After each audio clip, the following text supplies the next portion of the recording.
Bonjour à toutes et tous. Aujourd'hui, nous allons parler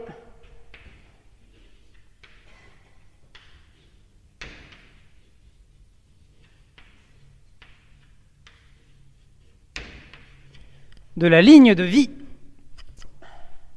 Alors pour ceux qui se demandent qu'est-ce que c'est, eh bien c'est tout simplement un peu notre barre de vie, comme si nous étions dans un jeu, sauf que là, c'est la vraie vie, c'est ce qui nous définit, ce qui définit notre état d'être. Nous allons prendre une barre, voilà, pas super droite, mais on s'en bat les steaks, qui symbolise notre état de vie, avec à 0 la jauge neutre. Ça va jusqu'à moins 10 000. De moins 10 000 à moins 5 000, nous avons la zone de grande dépression.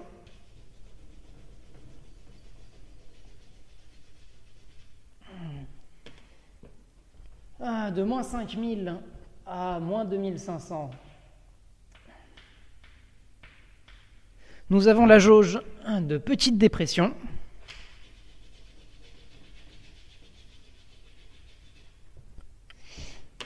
Et bien évidemment, de l'autre côté, nous avons l'opposé. Donc, avec comme jauge maximale 10 000 à 5 000. Nous avons ce qu'on appelle communément le bonheur. Voilà, ça c'est cool, c'est bien. Et ça va déjà pas mal, mais bon, c'est pas non plus la fiesta.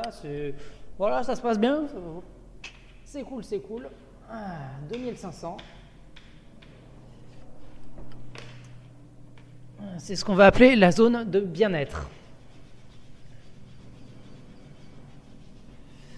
Avec donc au milieu, entre moins 2500 et plus 2500, une zone neutre.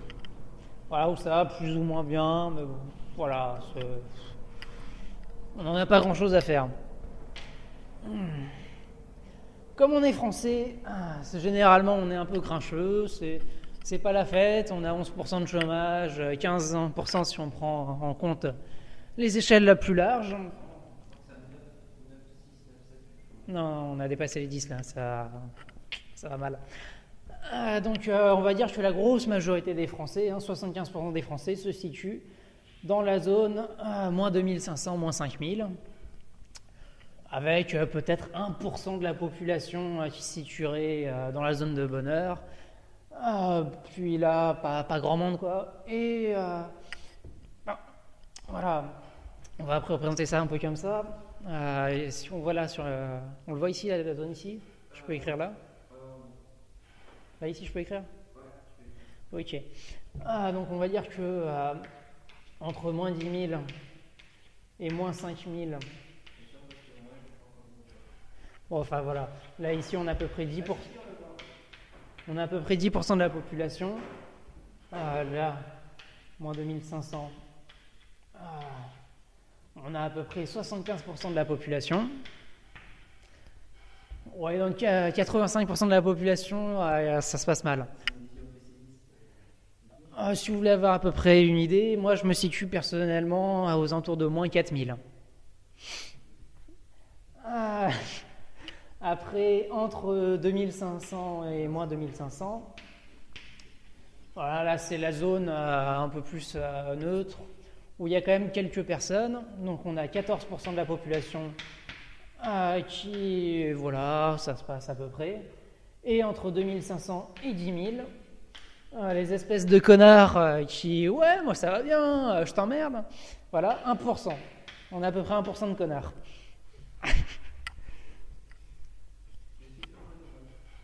Ah, t'es un connard toi? Bon voilà, ça c'est une vision française. Les Allemands, ils vont plutôt être... on inverse ces deux pôles-là. Donc voilà, c'est pour resituer un peu les choses dans leur contexte. Alors du coup, vous allez probablement être nombreux à vous demander, bon d'accord, c'est bien beau ça, ici histoire de se mettre un peu dans des cases, situer un peu les choses, mais comment est-ce qu'on calcule notre ligne de vie ? C'est une très bonne question, et pour cela, je vais donner des exemples très concrets. Il existe plusieurs types d'événements marquants dans la vie qui influeront largement sur cette zone. On a les événements qu'on dit très positifs, qui peuvent monter jusqu'à plus 1000. C'est par exemple un mariage extrêmement heureux, on est à la... Oui, ça dépend quel mariage. Mais imaginons que vous avez épousé votre âme sœur, et que c'est un mariage exceptionnel, vous avez des enfants, que vous adorez, ou alors admettons que vous êtes complètement à l'abri financièrement, que vous êtes heureux dans votre boulot, ça c'est plein d'exemples qui peuvent être des plus 1000. Ça peut être un plus 1000 quotidien, ou ça peut être un plus 1000 un petit instant de la vie, comme par exemple une colonie de vacances à Castellandou, avec Milan, Brasilia, Fanny et compagnie. Ça, c'est un plus 1000 d'ambiance. Mais voilà, c'est une fois qu'on est parti, c'était un petit événement de notre vie, un très grand événement de notre vie, un plus 1000, il n'y a pas au-dessus. Mais donc, les sentiments se tassent, on a tendance un peu... c'est un souvenir qu'on relaye, mais il y a toujours un résidu. Les bons souvenirs exceptionnels ne partent jamais vraiment. On va dire qu'au bout de 2-3 mois, on arrive, ça se tasse à 100. Un 100 définitif qui restera à vie. Alors qu'au contraire, dans les événements très négatifs, donc les moins 1000, ça c'est moins 1000, c'est le maximum, plus 1000 c'est le maximum aussi. On peut avoir des événements plus petits, un plus 100 par exemple, on apprend la naissance d'un proche, quelque chose c'est une bonne nouvelle, mais bon, pas exceptionnel, pas ouf, où là ça va tomber à chaque fois on en retient 10%, on va dire. À chaque événement on en retient 10% au bout d'un certain temps. Mais par exemple quelque chose d'aussi, entre guillemets, futile, qu'un bon repas au restaurant, un truc comme ça, glace au chocolat, oui, si on veut, on va dire que c'est un plus 2, 3, mais que au bout de quelques heures, quelques jours, il n'en restera plus rien, ça va retomber à zéro. Mais donc on peut avoir des événements négatifs qui descendent jusqu'à moins 1000, comme la perte d'une personne proche, un événement traumatisant. Voilà, c'est un moins 1000. Mais par principe, les événements négatifs ont tendance à plus nous marquer. Peut-être parce qu'ils sont moins nombreux, heureusement. Mais voilà, donc quelque chose qui peut atteindre les moins 1000, on ne mettra pas 2-3 mois à s'en remettre. Non, ça faut pas rêver. Certains événements vraiment traumatisants peuvent mettre plutôt 2-3 ans à ce qu'on s'en remette, entre guillemets, complètement. Mais il y aura toujours un reste à moins 100. Donc en gros, on se remet à peu près 12 fois, une dizaine de fois moins rapidement d'un événement négatif et un événement positif. Et à chaque fois, on a un reste de 10%. Donc voilà, on fait la somme de ces événements positifs qui peuvent aller jusqu'à plus 1000. À chaque fois, on en regarde le temps qu'il s'est écoulé depuis. On a un reste de 10%, et pareil pour les événements négatifs, avec une période de passage beaucoup plus lente. Et pourquoi l'événement positif est plus long, moins long que négatif? Et parce qu'il a tendance à moins marquer.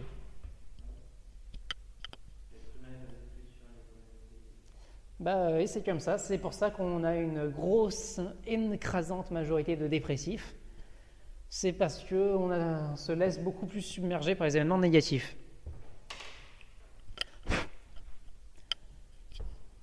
Donc voilà. Si on veut des exemples un peu concrets, on va accueillir personnel, histoire de situer les choses un peu dans leur contexte. Donc on est un youtubeur vraiment insignifiant à 400 abonnés qui fait à peine plus de 1000-1500 maxi par vue par mois. Même si là je vais un peu exploser les compteurs avec Brise 3 qui est ma deuxième vidéo la plus vue depuis la création de la chaîne. Là je suis à 750 et quelques. Mais donc voilà, on fait, on va dire, donc on a 400 abonnés, mais ça stagne. Voilà, c'est de la stagnation. La stagnation, c'est négatif. Après, on tourne à 1000 vues à peu près. 1000 vues, c'est pas génial. Donc c'est plutôt négatif aussi. Après, admettons que je sorte 3-4 vidéos dans le mois, avec à chaque fois 25 pouces verts, ça fait 100. On va dire 100 plus. Et en ce moment, je suis sur une mauvaise passe. Donc on va dire 30 moins. C'est un peu dégueulasse comme moyenne. Normalement, c'est plutôt 10%. Donc là, je suis 3 fois supérieur à la moyenne en dislike. Donc c'est très négatif comme moyenne. Surtout Brise de Nice. Je sais pas. Je crache sur le film, je dis c'est de la merde. Commentaires. Voilà, les commentaires. Qu'est-ce qu'on les aime, les commentaires. Commentaires. On a à peu près, on va dire 15 commentaires. Sur les 15 commentaires, nous avons 5 commentaires sur le son, pour dire que le son c'est de la merde, achète-toi un micro. J'ai un micro, j'ai pas souvent l'occasion de m'en servir parce que j'ai pas d'ordinateur portable, on m'en prête un. Donc là, vous avez intérêt à pas me faire chier au niveau du son. Je l'ai déjà tourné 2 fois cette vidéo, enfin je l'ai tourné une fois, je me suis rendu compte que la fin était coupée, donc je l'ai retourné avec mon téléphone portable. Et le son était encore plus merdique et la vidéo aussi. Donc là, je le retourne avec un micro. Si je dis un commentaire sur le son, déjà je les vire les commentaires sur le son, parce que vous me faites chier à force. Je peux rien y faire. Envoyez-moi un chèque si vous voulez, comme ça je m'achète un micro portatif, machin. Voilà. Si vous voulez, je m'inscris sur Tipeee, vous me faites des donations. Voilà. Comme ça résout le problème du son, si vous voulez. Mais donc, plus de commentaires sur le son. Je vous emmerde profondément. Après, donc, sur les 10 autres commentaires, nous avons un commentaire positif. Merci les enfants. Voilà, alors généralement, c'est Alexandre. Merci. Ça fait du bien d'avoir un soutien. Charlie, ça fait longtemps que tu m'as pas mis un commentaire positif. Ouais, voilà, ouais. C'est bien. Mais donc, voilà, ça fait 6 commentaires. Vous le sentez venir? Les 9 commentaires restants sont des insultes. Des insultes. 9 commentaires sur 15 à peu près sur ma chaîne sont des insultes pures et dures. En mode va te pendre et compagnie. Donc voilà. Donc ça, c'est extrêmement négatif. C'est merci de me situer à moins 4000. Donc voilà, c'est aussi un peu pour ça que je fais cette vidéo. Pour dire à tous ceux de jeuxvideo.com, arrêtez de me faire chier. Je me fais de la pub sur le site si je veux, mais respectez ma ligne de vie, bordel. Donc voilà, c'est pour resituer les choses dans leur contexte, pour dire le genre de choses qui peuvent faire influencer sur votre barre de vie. Comme par exemple un patron à la con, qui vous donne des ordres à la con, à Pôle emploi. Oui, mais c'est un con, tout le monde le sait. J'espère à force qu'il s'en est rendu compte. Voilà. Donc, mais ça aide beaucoup les patrons très très cons pour faire descendre la barre de vie. Surtout si, après vous avoir promis monts et merveilles, finalement, ils ne vous gardent pas dans l'équipe. Voilà, je vois d'où ça sort. Mais sinon, voilà, s'il y a aussi une ambiance de merde au bureau, à cause d'un par exemple, voilà, ça peut arriver. Donc voilà, ce qui peut faire descendre votre barre de vie. Mais au contraire, ça peut être l'exact opposé. Ça peut se passer très bien dans votre entreprise. Vous avez un patron intelligent qui gère bien votre entreprise, qui fait avancer les choses. Nous arrivons au 1%. Oui, c'est exceptionnel les bons patrons.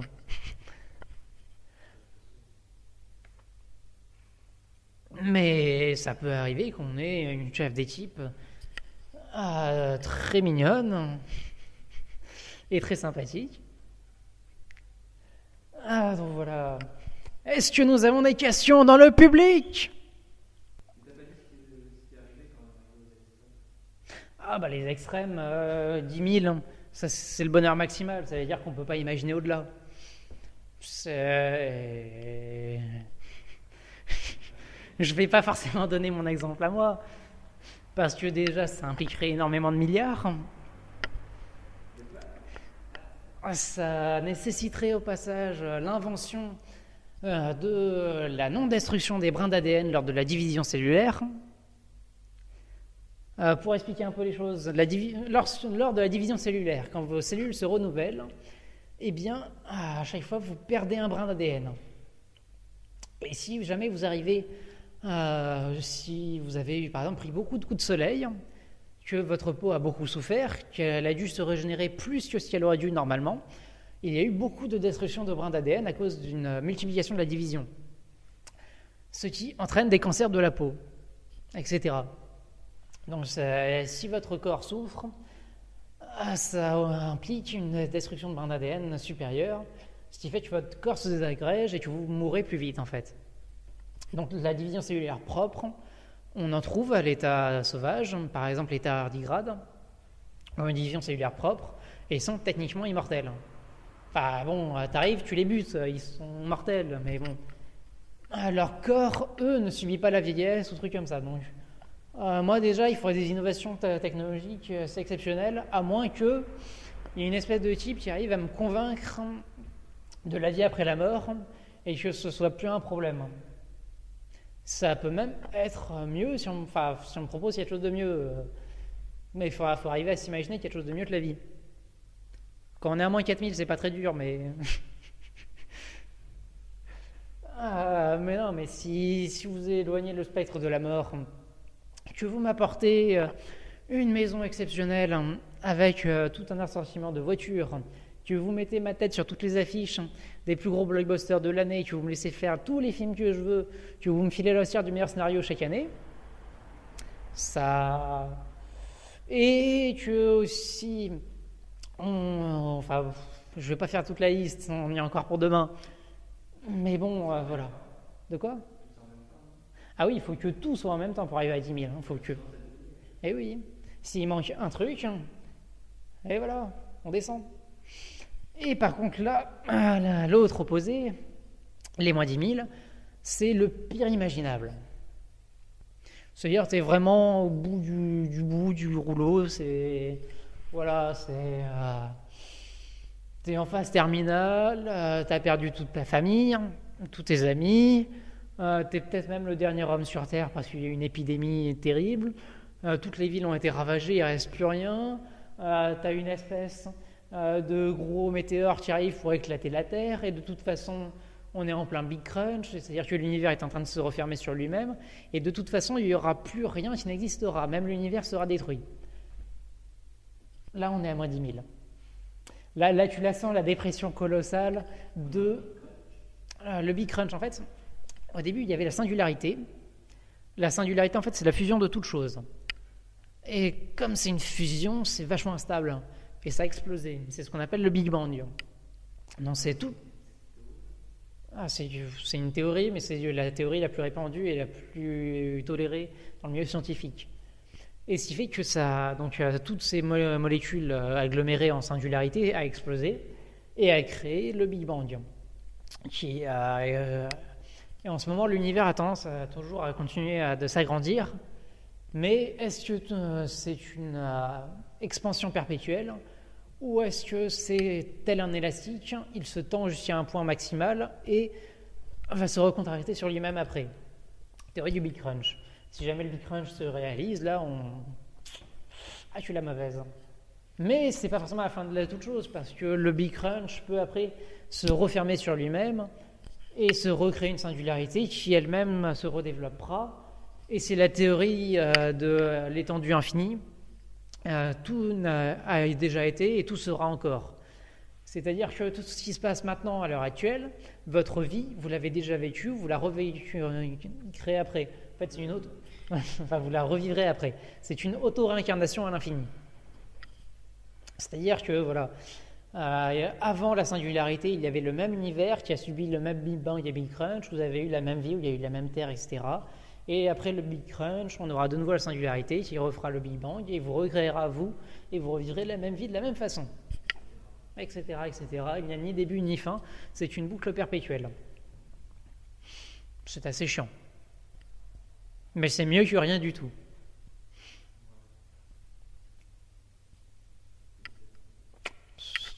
C'est personnellement la théorie qui me semble la plus crédible. Ouais, mais il est où du coup ce truc qui se fusionne? La singularité? Ouais, il en quoi? De rien. Mais enfin, si, après, il y a la théorie des cordes. En fait, c'est 7 univers qui sont bouclés sur eux-mêmes, qui s'englobent eux-mêmes et machin. C'est des dimensions parallèles aussi. Mais après, dans quoi sont ces dimensions elles-mêmes? Est-ce qu'il y a un tout qui englobe tout? Est-ce que Dieu englobe tout? Est-ce que voilà, on ne sait pas, on ne saura jamais. Et de toute façon, ça nous dépasse de très très loin. Mais donc, plus on se pose ce genre de questions, plus voilà, oulala, je vais pas bien. Mais donc, moins 10 000, voilà, vous avez perdu tout le monde, etc., etc. Et là, vous la voyez bien, la météorite qui arrive pour vous détruire, vous, parce que de toute façon, vous êtes le dernier homme sur Terre, il n'y a plus rien, et voilà. Hein, tout a cramé, guerre nucléaire, machin. Moins 10 000. De toute façon, vous n'en avez plus rien à faire, en fait, à moins 10 000. C'est, oh tiens, eh ben enfin, je l'attendais depuis longtemps, cette météorite. Hein. Ah, bah enfin, c'est pas dommage. Mais, attendez. Attendez. Tout doux, canassin, tout doux. Enfin, voilà. Est-ce qu'il y a des questions supplémentaires? Question aussi, là.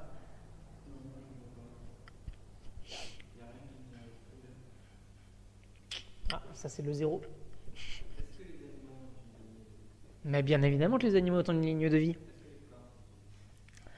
Les plantes, ça dépend des religions. Dans la religion hindouiste, les plantes ont une vie, ont une âme, et c'est des échelles de réincarnation différentes, mais oui.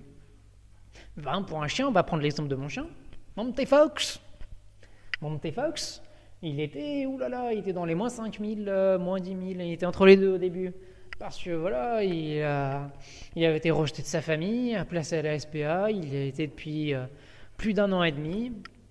Il se voyait déjà passer sa vie là, enfermé dans une cage de 5 mètres carrés avec 4 autres chiens, de pensionnaire à vie d'une prison merdique où il sort 15 minutes par semaine. Mais voilà, maintenant il a sa maman, il a ses croquettes, il est bien portant, il est tout gros, il est tout content. Il promène, voilà, il est méga heureux. Mon chien, lui, s'il n'est pas à 10 000, il en est pas loin. Tous les jours, ça augmente. À chaque ration de croquettes, ça augmente. À chaque lézard attrapé et massacré, ça augmente. À chaque enveloppe postée, à chaque promenade, ça augmente. À chaque oiseau qu'il a aboyé dessus et qu'il a fait fuir du jardin, tel un guerrier s'élançant, là aussi sa barre de vie augmente. Et tous les animaux ont une barre de vie qui augmente. Quand il se passe quelque chose de bien ou quelque chose de mal.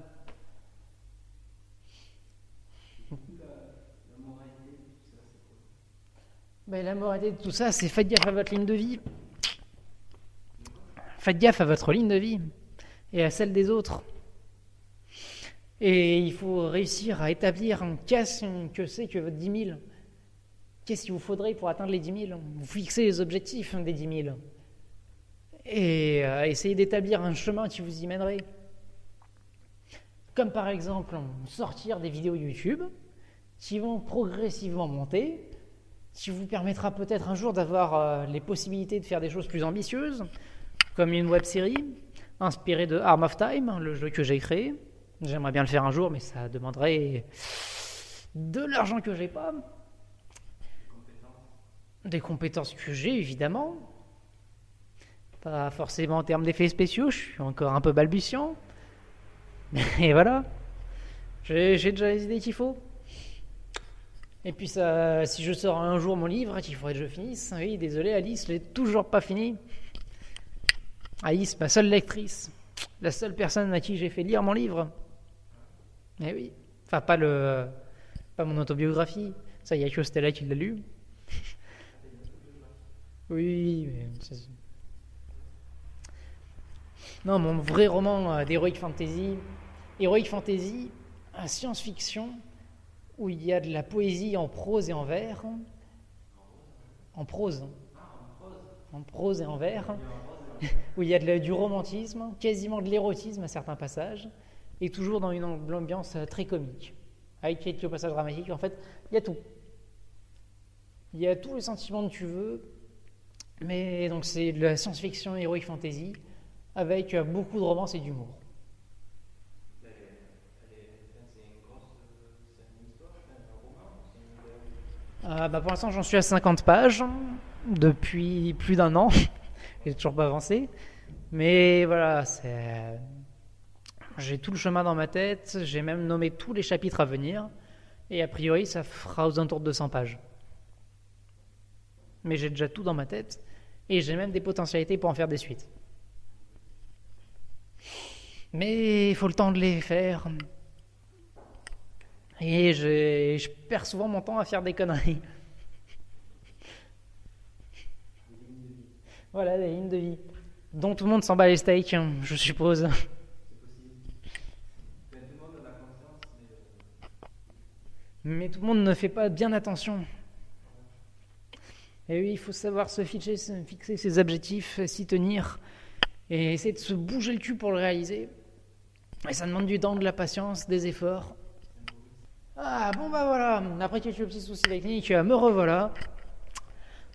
Donc, si vous avez aimé ce cours sur la ligne de vie, n'hésitez pas à le dire en commentaire et à vous manifester par un pouce bleu, ça fait plaisir. Partagez-le si vous pensez que ça peut intéresser des gens autour de vous. Et puis surtout, abonnez-vous à la chaîne si ce n'est pas fait, ça fait extrêmement plaisir, ça c'est très positif. Encore plus positif que de la glace au chocolat. Et voilà. Allez, salut les gens.